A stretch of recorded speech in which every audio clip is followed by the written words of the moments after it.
C'est le numéro 1 au top des fêtes chrétiennes.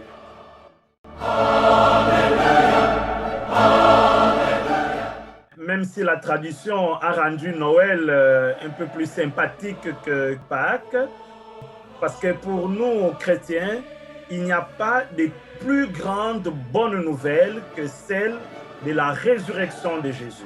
Très fondamentale, cette nouvelle, elle vient absorber, éponger toutes nos mauvaises nouvelles.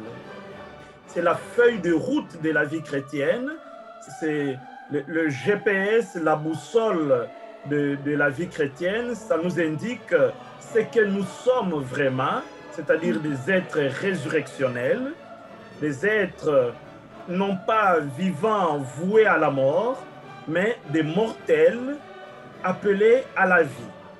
La résurrection de Jésus, c'est la condition et la promesse de notre propre résurrection. Et du coup, Pâques nous révèle que notre humanité est le terreau de notre éternité.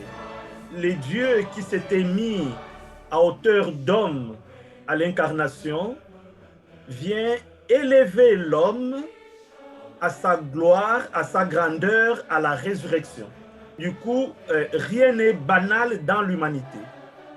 Tout peut devenir sémence d'éternité. Les chrétiens, des êtres résurrectionnels, sont des sémeurs d'éternité, des sémeurs d'espérance.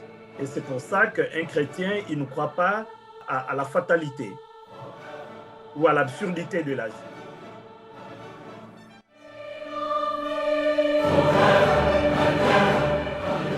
Alors, il y a beaucoup d'implications.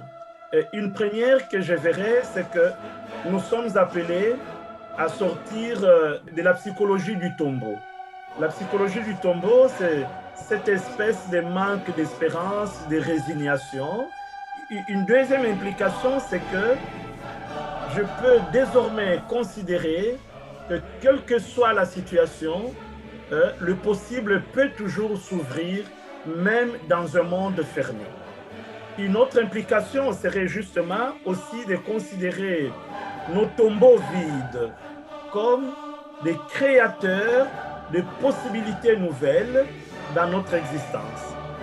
Le mot Pâques signifie passage, traversée, mais pas n'importe quelle traversée.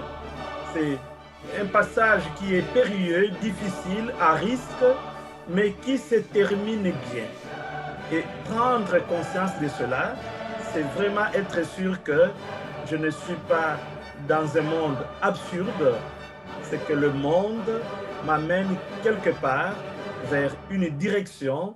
Pâques, c'est cette belle saison qui est comme le printemps de notre vie.